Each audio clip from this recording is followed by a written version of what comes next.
Hello everyone, स्वागत आप सभी का passion of history YouTube channel में।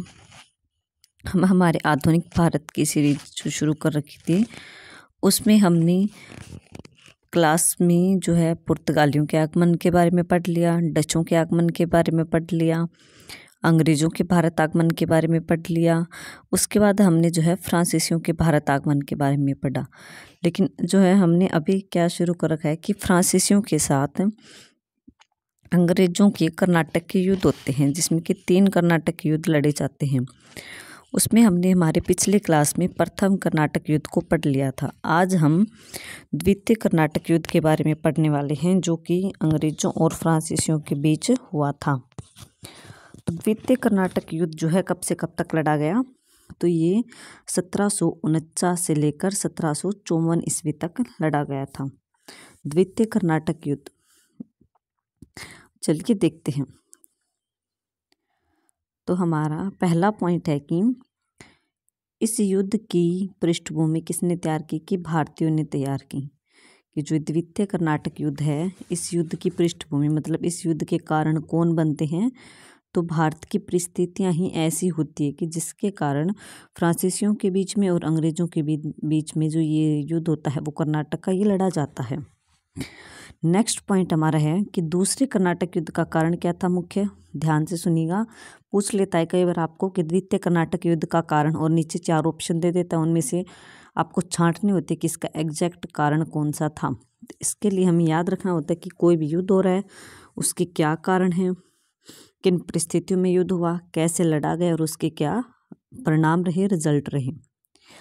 तो हमारे द्वितीय कर्नाटक युद्ध का कारण क्या था, हैदराबाद और कर्नाटक में चल रहा उत्तराधिकार का युद्ध। कि एक हैदराबाद राज्य है, एक कर्नाटक राज्य है। इन दोनों में जब फ्रांसीसी भारत में आए थे और अंग्रेज यहाँ पे व्यापार कर रहे थे, तो उस समय इन दोनों में जो है उत्तराधिकार का युद्ध चला हुआ था, गद्दी के लिए संघर्ष चला हुआ था कि कौन गद्दी पर बैठे, कौन राजा बने। तो ये दोनों जो राज्य हैं, इन दोनों राज्यों के उत्तराधिकार युद्ध के कारण ही जो है हमारा कर्नाटक युद्ध होता है दूसरा। नेक्स्ट हमारा पॉइंट है कि हैदराबाद, पहले हम हैदराबाद के बारे में देखते हैं कि हैदराबाद की स्वतंत्र राज्य के रूप में स्थापना किसने की थी, निजाम उल मुल्क। आपको याद रखना है, शॉर्ट क्वेश्चन में आता है एक क्वेश्चन 1 नंबर का कि हैदराबाद की स्थापना नहीं, स्वतंत्र राज्य की स्थापना, कि हैदराबाद को स्वतंत्र राज्य के रूप में स्थापित किसने किया था। तो आपको याद रखना है निजाम उल मुल्क, जिसका नाम चिनकिलीज खान भी था और आसफ जहां जो थी इसका वंश था, इसकी उपाधि थी। चिनकिलीज खान भी इसका नाम कहीं कहीं आपको देखने को मिलता है, कहीं कहीं आपको निजाम उल मुल्क नाम भी देखने को मिलता है। तो आपको दोनों याद रखना है कि हैदराबाद राज्य की स्थापना के बारे में अगर आपको ऑप्शन में चिनकिलीज खान दिया होता है तो भी ठीक है, अगर निजाम उल मुल्क दिया होता है तो भी ठीक है। इसका रियल नाम तो चिनकिलीज खान ही था और निजाम उल मुल्क जो इसकी उपाधि थी और आसफ जा इसका वंश था। तो आपको तीनों चीज़ों को ध्यान रखना होगा। किसने की थी, चिनकिलीज खान ने की थी। कि 1748 में निजाम उल मुल्क आसफ जहाँ की मृत्यु के बाद की जो हैदराबाद की स्वतंत्र स्थापना करने वाला निजाम उल मुल्क की मृत्यु कब होती है, 1748 में। मृत्यु के बाद उसका पुत्र, नाम याद रखिएगा, बहुत इम्पोर्टेंट है, नासिर जंग। पुत्र का क्या नाम है, नासिर जंग। नासिर जंग जो है कब से कब तक नवाब बना, वो 1748 से 1750 तक नवाब बना। किंतु नासिर जंग के भतीजे मुजफ्फर जंग और नासिर जंग के बीच जो है गद्दी को लेकर संघर्ष छिड़ गया। तो हमें यहाँ क्या याद रखना है कि हैदराबाद की स्थापना कौन कर देता है, निजाम उल मुल्क कर देता है। लेकिन जो उसकी मृत्यु हो जाती है कब, 1748 ईस्वी में। तो जब 1748 में इसकी मृत्यु हो गई तो इसके बाद जो है इसका बेटा कौन, बेटे का नाम है नासिर जंग, वो गद्दी पर बैठ जाता है 1748 में और 1750 तक बैठा रहता है। लेकिन 1750 में जो है नासिर जंग के भाई का लड़का जो था मुजफ्फर जंग, वो आ जाता है और वो कहता है कि चाचा जी आप गद्दी छोड़िए, अब गद्दी पर मैं बैठूंगा। तो इन चाचा भतीजे में जो है गद्दी को लेकर संघर्ष छिड़ गया।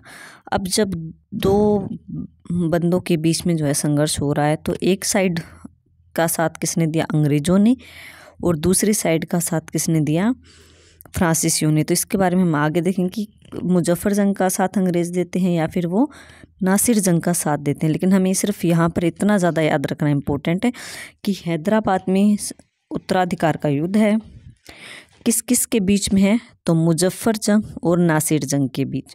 और इन दोनों के बीच अगर युद्ध हो रहा है तो एक साइड अंग्रेज हैं, एक साइड फ्रांसीसी हैं। अब नेक्स्ट हम देखते हैं कर्नाटक के बारे में कि कर्नाटक में जो है उत्तराधिकार का युद्ध किन किन के बीच हो रहा था, किस कारण से हो रहा था, और वहाँ पर कौन युद्ध कर रहा था। एक मिनट,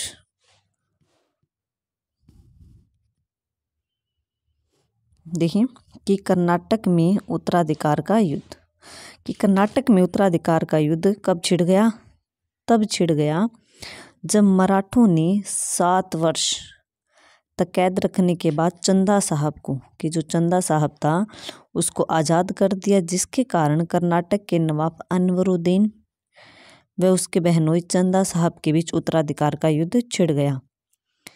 किन किन के बीच युद्ध छिड़ गया, तो कर्नाटक का नवाब कौन था, अनवरुद्दीन। ये हमने हमारे पिछले क्लास में भी पढ़ा था जब हम प्रथम कर्नाटक युद्ध के बारे में पढ़ रहे थे। तो प्रथम कर्नाटक युद्ध में फ्रांसीसियों के साथ कौन लड़ा था, कर्नाटक की तरफ से या अंग्रेजों की तरफ से, तो वो अनवरुद्दीन ही लड़ता है। तो अनवरुद्दीन जब लड़ा तो हमें पता कि कर्नाटक का नवाब तो अनवरुद्दीन है। लेकिन यहाँ पे उत्तराधिकार का युद्ध कब शुरू होता है, तब शुरू होता है जब अनवरुद्दीन का बहनोई, मतलब बहन का पति चंदा साहब जो है पहले मराठों की कैद में था, लेकिन मराठों ने 7 साल बाद उसको आज़ाद कर दिया। तो वो कर्नाटक आ जाता है चंदा साहब और उत्तराधिकार के लिए लड़ाई करना शुरू कर देता है। अनवरुद्दीन को कहता है कि अब आप गद्दी से उतरो, अब मुझे साले साहब कि आप गद्दी से उतरो, अब मुझे बैठना है गद्दी पे, चंदा साहब बोलता है। लेकिन अनवरुद्दीन जो था वो गद्दी छोड़ने के लिए तैयार नहीं था, इसलिए इन दोनों के बीच में भी उत्तराधिकार का युद्ध शुरू हो गया। तो पीछे हमने हैदराबाद में देखा किन किन के बीच में संघर्ष था, नासिर जंग और मुजफ्फर जंग। लेकिन अब वहाँ पे मुजफ्फर जंग है और नासिर जंग, जंग जंग लगा हुआ है पीछे, तो दोनों का नाम आपको याद इजीली रह जाएगा, मुजफ्फर जंग, नासिर जंग। लेकिन जब हम कर्नाटक में पढ़ते हैं तो कर्नाटक में किन किन के बीच में युद्ध छिड़ा हुआ है, कर्नाटक में है अनवरुद्दीन और चंदा साहब, दोनों जो है जीजा साला हैं, इन दोनों के बीच में संघर्ष हो रहा है। तो अब हमें देखना है कि अंग्रेज किसकी तरफ है और जो है फ्रांसीसी किसकी तरफ है। चलिए देखते हैं नेक्स्ट में। नेक्स्ट हमारा पॉइंट है कि फ्रांसीसियों ने कर्नाटक में किसका साथ दिया, कि फ्रांसीसी जो थे वो कर्नाटक में किसका, चंदा साहब का साथ देते हैं, जबकि हैदराबाद में किसका, मुजफ्फर जंग का।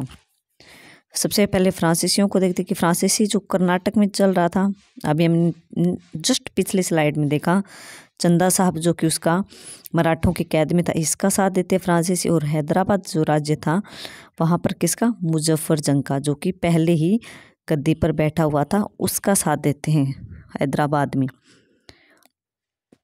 नेक्स्ट जो है पॉइंट है कि अंग्रेजों ने जो बच गए दोनों, उन दोनों का साथ दिया। कर्नाटक में तो अनवरुद्दीन का दिया। इसको हम अच्छे से याद रख सकते हैं इजीली, क्योंकि कर्नाटक का जो पिछला युद्ध था वो अनवरुद्दीन लड़ता है अंग्रेजों की तरफ से। तो अंग्रेज तो शुरू में से ही इसी की साइड थे, अनवरुद्दीन की तरफ, तो इन्होंने अनवरुद्दीन का साथ दिया। और हैदराबाद में किसका दिया, नासिर जंग का साथ दिया। नासिर जंग कौन था, जो चिनकलीज खां हमने पढ़ा उसका पुत्र था। और जबकि ये मुजफ्फर जंग कौन था, ये इसका नासिर जंग का भतीजा था, भाई का लड़का था। तो याद रखिएगा, ये यहाँ से मोस्ट इम्पोर्टेंट है, पूछा जाता है कि कर्नाटक द्वितीय युद्ध में फ्रांसीसियों ने किसका साथ दिया। आपको ऑप्शन में दे देगा चंदा साहब ऐसे करके, कर्नाटक में किसका साथ दिया। तो आपको याद रखना है फ्रांसीसी जो थे चंदा और मुजफ्फर जंग, चंदा और मुजफ्फर जंग की तरफ थे, जबकि अंग्रेज जो थे वो अनवरुद्दीन और नासिर जंग की तरफ थे। मोस्ट इम्पोर्टेंट है दोनों लाइन, बहुत अच्छे से आपको याद रखना है कि कौन किसकी साइड था, क्योंकि अगर आप यहीं पे कंफ्यूज हो जाओगे तो आपको आगे का कंसेप्ट जो है वो क्लियर नहीं होगा। नेक्स्ट पॉइंट है 1749 में वेल्लोर के समीप अंबर नामक स्थान पर अंबर का युद्ध लड़ा गया। जिसमें कि कर्नाटक का नवाब अनवरुद्दीन मारा गया। मतलब कि अंग्रेज जिस साइड थे कर्नाटक में वो मारा गया और चंदा साहब जो था वो कर्नाटक का नवाब बन गया। मतलब कि फ्रांसीसी जिसकी साइड थे वो जीत जाता है और अंग्रेज जिसकी साइड थे वो हार जाता है। तो यहाँ पर फ्रांसीसियों की एक बहुत बड़ी विजय थी, उनको काफ़ी बड़ी उपलब्धि हाथ लगी और ये अंग्रेज़ों की भी हार थी, काफ़ी बड़ी हार हुई थी, क्योंकि अंग्रेज़ों ने कर्नाटक में जिसका साथ दिया था वो नवाब मारा गया और फ्रांसीसियों ने जिसका साथ दिया था वो जीत गया। क्लियर। नेक्स्ट चलते हैं कि 1750 में हैदराबाद में नासिर जंग भी मारा गया। अब नासिर जंग का साथ कौन दे रहे थे? अंग्रेज ही दे रहे थे। तो अंग्रेज़ों ने जिसका साथ दिया था कर्नाटक में वो पहले मारा गया। अब उसके बाद जो है हैदराबाद में भी नासिर जंग का साथ दिया, वो भी मारा गया। मतलब अंग्रेज़ों की दोनों जगह ही हार हुई, कर्नाटक में भी और हैदराबाद में भी। और मुजफ्फर जंग जो है वो नवाब बन गया। मुजफ्फर जंग का साथ किसने दिया था? फ्रांसीसियों ने, तो वो नवाब बन गए। तो ये फ्रांसीसियों की काफ़ी अच्छी विजय जो है उनके हाथ लग चुकी थी। नेक्स्ट है फ्रांसीसियों के समर्थन वाले दोनों पक्ष, हमने अभी भी देखा ना कि दोनों पक्ष जीत गए, जिससे कि फ्रांसीसी गवर्नर डुप्ले हमने पिछली क्लास जो थी हमारी प्रथम कर्नाटक युद्ध में उसमें पढ़ा था डुप्ले गवर्नर के बारे में। तो डुप्ले की शक्ति जो थी वो चरम पर पहुंच गई, क्योंकि इसकी जय जयकार होने लगी थी, सभी जगह इसकी तारीफ़ें हो रही थी कि फ्रांसीसियों ने जो है काफ़ी शक्तिशाली दिमाग से काम लिया है, काफ़ी चतुराई से काम लिया है, जो है अंग्रेज़ों ने जिसका साथ दिया था उनको हरा दिया और इन्होंने जिनका साथ दिया था वो जीत चुके हैं और आज गद्दी पर बैठे हुए हैं। तो जो है भारतीय राजा इससे प्रभावित हुए थे डुप्ले से।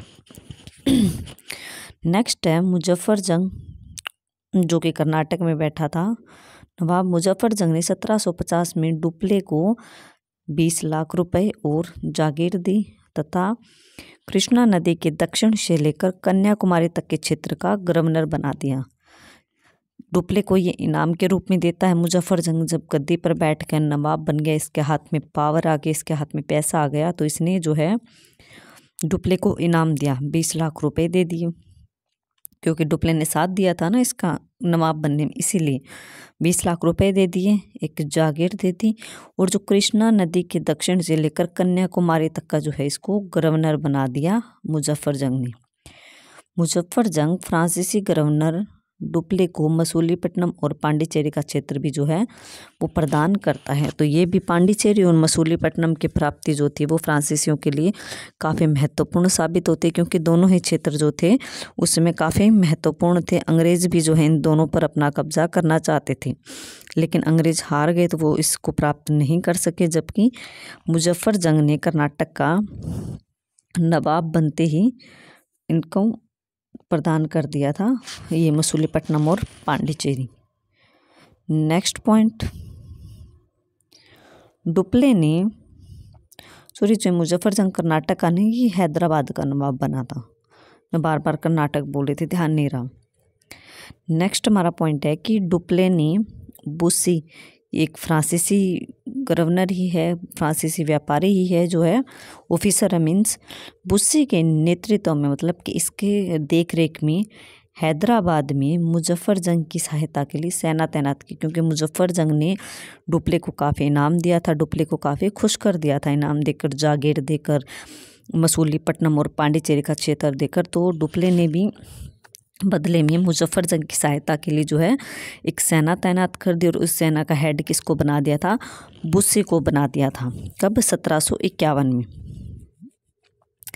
फिर बात आती है कि 1751 में मुजफ्फर जंग की मृत्यु के बाद सलाबत जंग को हैदराबाद का सूबेदार बना दिया। सलाबत जंग को हैदराबाद का सूबेदार किसने बनाया? बुस्सी ने, क्योंकि सारा का सारा जो सिस्टम था डुप्ले ने हैदराबाद का वो बुस्सी को संभलवा दिया था, बुस्सी को संभालने के लिए दे दिया था कि यहाँ का जो भी सिस्टम होगा वो तुम देखो। तो जब 1751 में मुजफ्फर जंग जो हैदराबाद का नवाब था, जिसको कि फ्रांसीसियों ने नवाब बनाया था, वो मर जाता है, तो उसके बाद सलाबत जंग नाम का एक व्यक्ति था, उसको हैदराबाद का सूबेदार बना दिया, फिर राजा बना दिया। हैदराबाद उस समय कहाँ पर था? दक्कन में, इसलिए इसको दक्कन का क्षेत्र भी बोला जाता है। तो दक्कन का सूबेदार बोल दो या फिर हैदराबाद का सूबेदार या हैदराबाद का राजा, तीनों एक ही बात है। हैदराबाद का सूबेदार बना दिया। नेक्स्ट है सलावत जंग ने फ्रांसीसियों को आंध्र प्रदेश का क्षेत्र दिया कि सलावत जंग गद्दी पर बैठता है तो वो भी इनाम देना चाहता था फ्रांसीसियों को, क्योंकि फ्रांसीसियों ने उसको गद्दी पे बैठाया था, तो इसने गद्दी पर बैठते आंध्र प्रदेश का क्षेत्र दिया इनको फ्रांसीसियों को, जिसमें कि मुस्तफ़ानगर आता है, चिरकाल आता है, राजमुंद्री, एल्लोर इत्यादि आते हैं।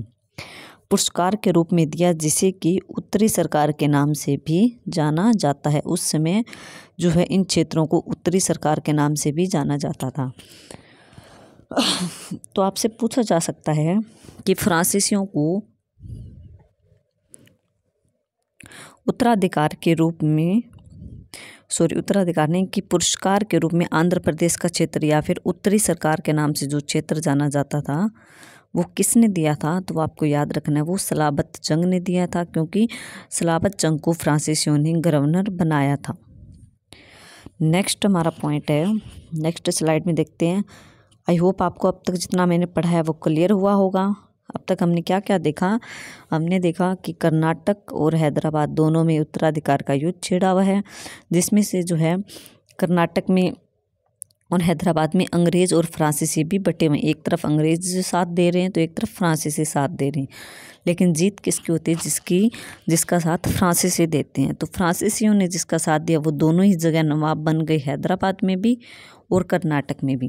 इससे जो है फ्रांसीसियों की शक्ति जो वो चरम पर पहुंच जाती है, उनको काफ़ी बड़ी उपलब्धि हाथ लगती है। तो जो फ्रांसीसी गवर्नर डुप्ले था ये सब उसी की देखरेख में हुआ था, तो इसलिए जो है फ्रांसीसी गवर्नर डुप्ले को जब ये कर्नाटक में जो उनके द्वारा जिताया गया नवाब बनता है तो वो इनाम देता है, और हैदराबाद में भी जो नवाब बनता है वो भी इनाम देता है। तो इनको जो है इस जीत से जो है काफ़ी क्षेत्र हाथ लगे उनको व्यापार करने के लिए, उनको काफ़ी फ़ायदा हुआ। ये जीत उनके लिए काफ़ी फ़ायदेमंद रही फ्रांसीसियों के लिए, जबकि अंग्रेज़ों के लिए ये काफ़ी नुकसानदायक रही, क्योंकि अंग्रेज़ों की हार हुई थी कर्नाटक में भी और हैदराबाद में भी। नेक्स्ट है कि अनवरुद्दीन के पुत्र मोहम्मद अली ने अंग्रेज़ों से मदद मांगी। अंग्रेज़ों से मदद मांगी क्योंकि अनवरुद्दीन की तरफ शुरू से ही जो है अंग्रेज़ थे, अंग्रेज़ों ने शुरू से ही अनवरुद्दीन का साथ दिया। जब अनवरुद्दीन मर गया था तो उसका पुत्र था जिसका क्या नाम है? मोहम्मद अली।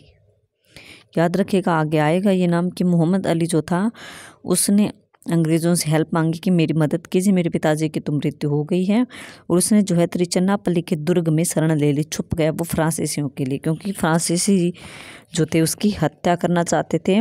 जो हैदराबाद में नवाब बना था वो भी उसकी मृत्यु करना चाहता था, किसकी? मोहम्मद अली की। नेक्स्ट है फ्रांसीसियों व चंदा साहब ने त्रिचन्नापल्ली को घेर लिया। चंदा साहब इसकी मृत्यु करना चाहता था, किसकी? मोहम्मद अली की, क्योंकि ये गद्दी के लिए इसके मतलब कंपटीशन में आ रहा था, इसके लिए लड़ाई करना चाहता था कि अब मैं बनूंगा राजा। तो फ्रांसीसियों और चंदा साहब दोनों ने जो है त्रिचन्नापल्ली को घेर लिया, किसके लिए? मोहम्मद अली के लिए। इसी समय जो है एक रॉबर्ट क्लाइव, ये नाम आपको याद रखना है, बहुत इम्पोर्टेंट है। अंग्रेज़ों में जो है आप ये माने कि अंग्रेज़ों की नींव जमाने की जो शुरुआत थी वो इस रॉबर्ट क्लाइव ने ही की थी। काफ़ी इम्पोर्टेंट है, ये बंगाल में अपना काफ़ी अच्छा प्रभाव जमाता है। प्लासी का युद्ध वगैरह जब हम पढ़ेंगे आगे, बक्सर का युद्ध, वहाँ पर जो इसका जिक्र आता है इसके बारे में हम आगे देखेंगे कि रॉबर्ट क्लाइव ब्रिटिश क्लर्क के रूप में भारत आया।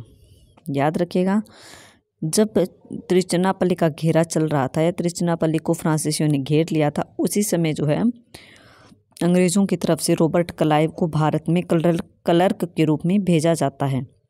क्लाइव जो कहा जाता है कि काफ़ी कूटनीतिक और काफ़ी चतुर आदमी था। डुप्ले भी फ्रांसीसियों की तरफ से चतुर था, लेकिन डुप्ले जो है प्रशासन में चलाने में निपुण था, लेकिन उसको इतना राजनीति का कम ज्ञान था, वो बाकी चीज़ों में इतना तेज़ नहीं था। लेकिन कहा जाता है कि रॉबर्ट क्लाइव जो था ये चतुर भी था, ये राजनीति में भी बहुत अच्छी समझ रखता था और सेना में भी बहुत अच्छी समझ रखता था। कहते हैं कि साथ में अपने घोड़ा और एक तलवार जो है हमेशा अपने पास रखता था। तो इसको लड़ाई का भी ज्ञान था, इसको सेना का भी ज्ञान था, तो कैसे सेना को सिस्टम को संभालना है, कैसे राजनीति को संभालना है, कैसे व्यापार में जो है प्रगति करनी, इन सभी चीज़ों का मतलब ऑलराउंडर था रॉबर्ट क्लाइव, काफ़ी ज़्यादा तेज बुद्धि का कहा जाता है इसको। तो क्लाइव ने कूटनीति से मतलब कि दिमाग से काम लिया और प्रयोग करते हुए तिरुचिरापल्ली पर दबाव कम करने के लिए जो है कर्नाटक की राजधानी अकार्ट पर अधिकार कर लिया, क्योंकि इस समय फ्रांसीसियों और चंदा साहब दोनों का पूरा ध्यान किस पर था, तिरुचिरापल्ली पर था। तो जब क्लाइव ने सोचा कि ये तिरुचिरापल्ली का घेरा तभी छोड़ेंगे जब मैं कर्नाटक की राजधानी अकार्ट पर अधिकार कर लूँगा, तो इनका ऑटोमेटिक जो है तिरुचिरापल्ली पर से ध्यान कम हो जाएगा। वो तो इसने जो है दिमाग से काम लेते हुए, क्योंकि इनका ध्यान अकार्ट की तरफ इसलिए नहीं था, तो क्लाइव ने कूटनीति से दिमाग से काम लिया और झट से जो है कर्नाटक की राजधानी अकार्ट को जीत लिया और अपने कब्जे में कर लिया। नेक्स्ट है हमारा कि जब फ्रांसीसियों ने तिरुचिरापल्ली पर आक्रमण किया तो वे अंग्रेज़ों से हार गए, कि फ्रांसीसियों ने घेरा तो डाला ही हुआ था तिरुचिरापल्ली का, जब वो इस पर आक्रमण करते हैं तो वो अंग्रेज़ों से हार जाते। क्यों हार जाते? क्योंकि अब क्लाइव आ गया था, क्लाइव की देखरेख में जो है सैनिक तैयार हो रहे थे और युद्ध किया जा रहा था, तो अंग्रेज़ों से फ्रांसीसी हार जाते हैं।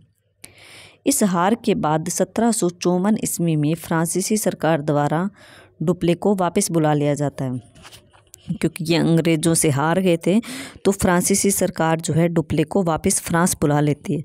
हमने जो फ्रांसीसियों के आगमन के बारे में पढ़ा था, तो हमने पढ़ा था कि जो फ्रांसीसी ये कंपनी थी वो एक सरकारी कंपनी थी, तो इस कंपनी पर पूरा सरकार का कंट्रोल था। तो सरकार को जब लगा कि डुप्ले ने जो है इसमें अच्छा प्रदर्शन नहीं किया, ये युद्ध हार गया, तो झट से जो है सरकार ने इसको ऑर्डर दे दिया कि आप फ्रांस वापस लौट आओ।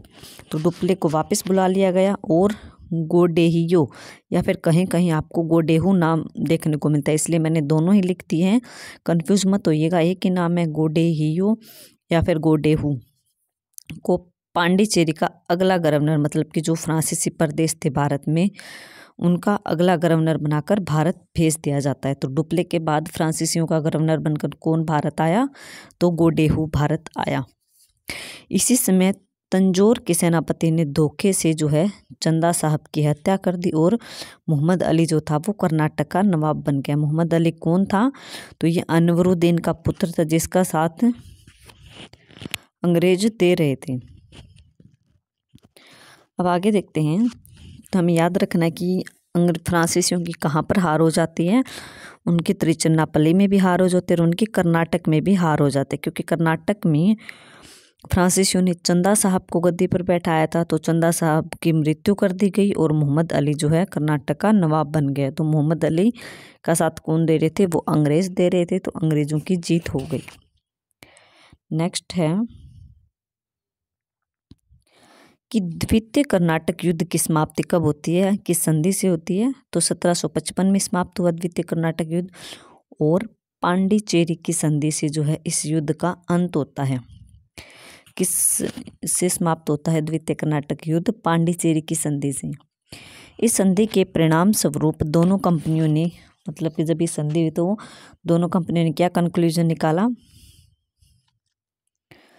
दोनों कंपनियों ने कंक्लूजन निकाला कि जो अपने अपने क्षेत्र हैं वो वापस मिल गए, मतलब कि जो उन्होंने एक दूसरे के क्षेत्र हड़प लिए थे, मतलब फ्रांसीसियों के क्षेत्र जो अंग्रेज़ों ने छीन लिए थे या फिर अंग्रेज़ों के जो क्षेत्र थे वो फ्रांसीसियों ने छीन लिए थे, तो दोनों ने आपस में क्षेत्र लौटा दिए और अपने अपने प्रदेशों पर ही कब्जा रखा। इस संधि में दोनों कंपनियों ने भारतीय राजाओं के झगड़े में हस्तक्षेप न करने का वादा किया, कि दोनों कंपनियों ने वादा किया कि हम जो है भारतीय राजाओं के जो उत्तराधिकार की युद्ध है उसमें आगे से हिस्सा नहीं लेंगे।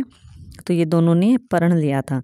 तो क्योंकि जो द्वितीय कर्नाटक युद्ध था कहीं ना कहीं ये उत्तराधिकार के कारण ही शुरू हुआ था, कि उत्तराधिकार के कारण अंग्रेजों और फ्रांसीसियों ने अलग अलग डिफरेंट अपोजिट पार्टी का साथ दिया था, तो इसके कारण शुरू हुआ था। इसीलिए जो है इस संधि में ये पक्का फैसला किया गया कि जो भारत में झगड़े होंगे उत्तराधिकार को लेकर या फिर गद्दी को लेकर, तो उसमें जो है हम भाग नहीं लेंगे, हम हस्तक्षेप नहीं करेंगे। तो आपको याद रखना है कि द्वितीय कर्नाटक युद्ध में क्या वादा किया था दोनों कंपनियों ने?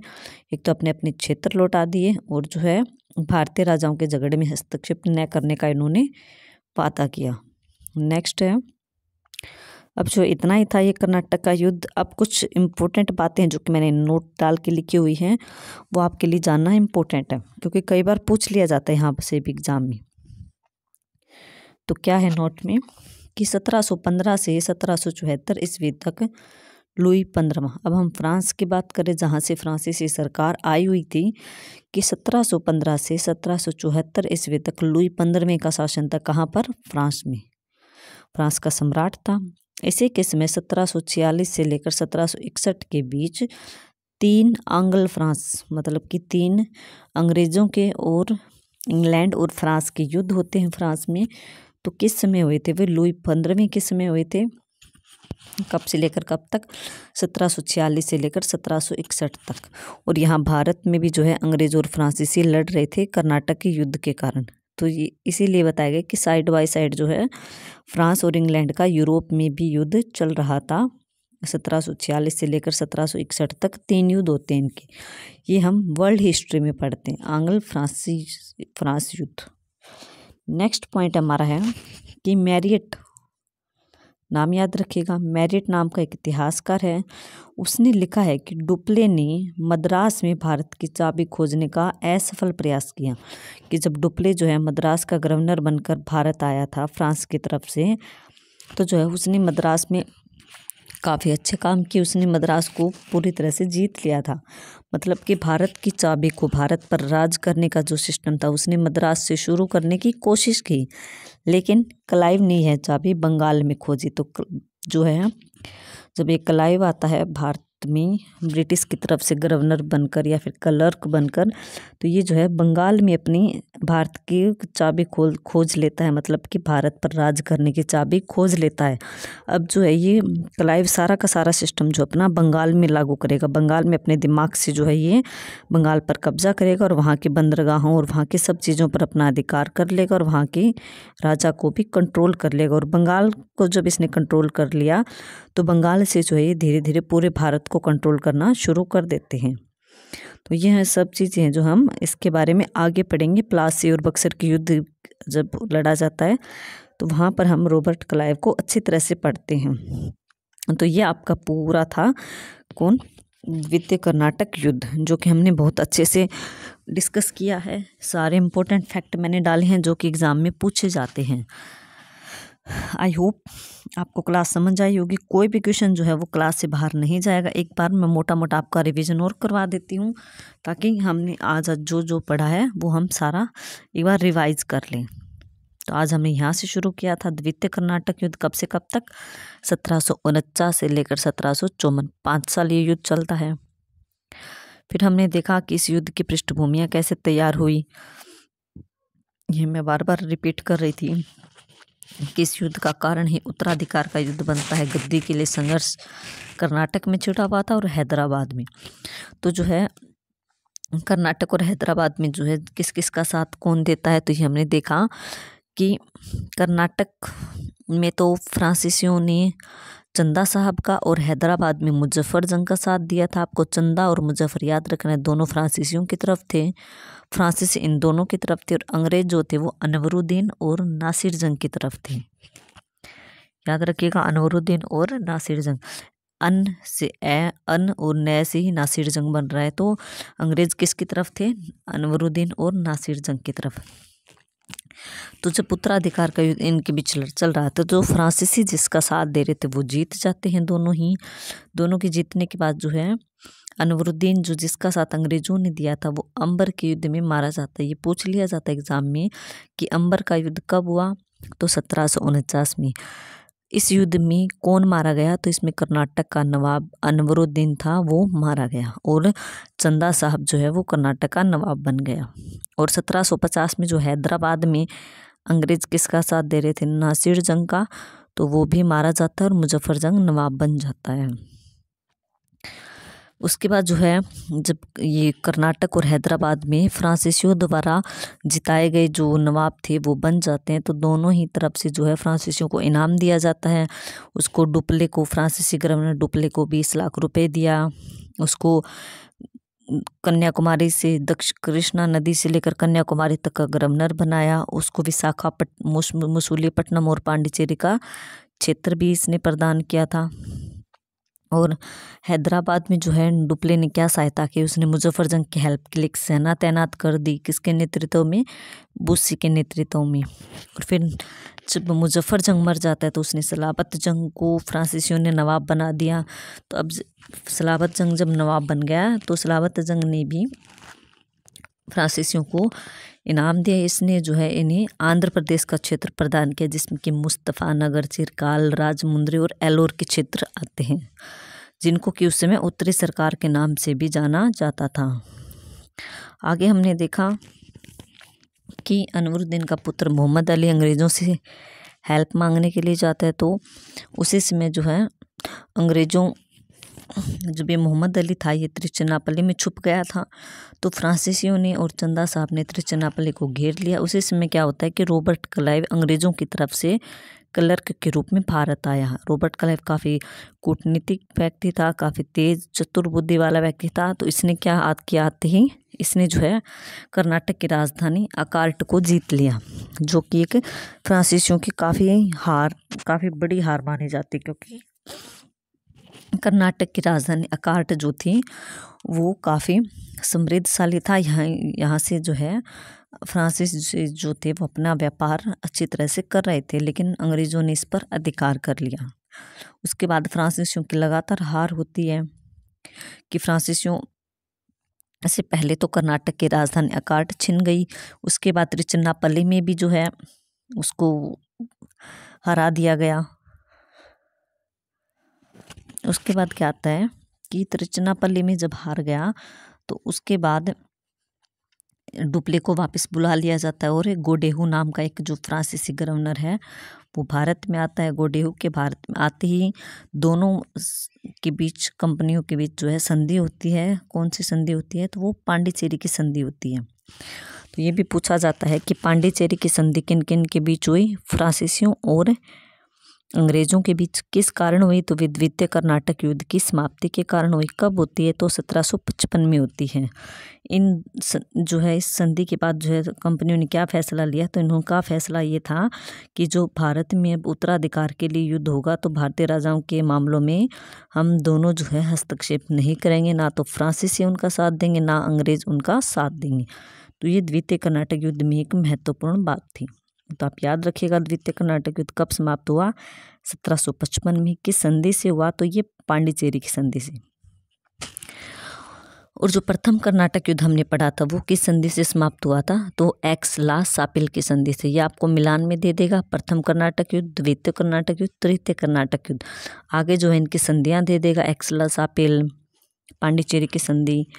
इन सब की क्या आपको मिलान करना है कि प्रथम कर्नाटक युद्ध से कौन सी संधि जुड़ी हुई है, और द्वितीय कर्नाटक युद्ध से कौन सी संधि, और तृतीय कर्नाटक युद्ध से कौन सी संधि जुड़ी हुई है। तो आपको याद रखना है कि प्रथम कर्नाटक युद्ध से एक्स-ला-सापिल की संधि जुड़ी हुई है, और द्वितीय कर्नाटक युद्ध से जो है आपके पांडिचेरी की संधि जुड़ी हुई है। ये आपको याद रखना है। नेक्स्ट हमने देखा था कि जो आंग्ल फ्रांस युद्ध थे वो कब से कब तक हुए, और उसमें वहाँ फ्रांस का शासक कौन था, तो लुई 15वां था। ये बस आपको थोड़ा सा ध्यान रखना है, इतना इम्पोर्टेंट नहीं है क्योंकि ये हम वर्ल्ड हिस्ट्री में पढ़ते हैं। फिर जो है मैरिट नामक इतिहासकार ये बात लिखता है कि डुप्ले ने मद्रास में भारत की चाबी खोजने का सफल प्रयास किया, जबकि क्लाइव ने यह चाबी बंगाल में खोजी। ये आपको कोटेशन या डेफिनेशन दे देगा कि डुप्ले ने मद्रास में भारत की चाबी खोजने का सफल प्रयास किया, जबकि क्लाइव ने यह चाबी बंगाल में खोजी। ये जो है किसके द्वारा दिया गई, ये परिभाषा किसने दी है, तो आपको याद रखना है ये मैरिट नामक एक इतिहासकार ने दी है। तो ये हमारा था द्वितीय कर्नाटक युद्ध। आई होप आपको क्लास समझ आई होगी, मैंने बहुत अच्छे से एक्सप्लेन करने की कोशिश की है। अगर कोई कमी लगती है आपको क्लास में या फिर मेरी वीडियो में, तो आप प्लीज़ मुझे कमेंट सेक्शन में कमेंट करके ज़रूर बताएं। आपका फीडबैक जो है मेरे लिए काफ़ी इम्पोर्टेंट है, ताकि मुझे पता चले कि मुझे कहाँ पर और कैसे सुधार करना है। ओके, चलिए, थैंक यू सो मच।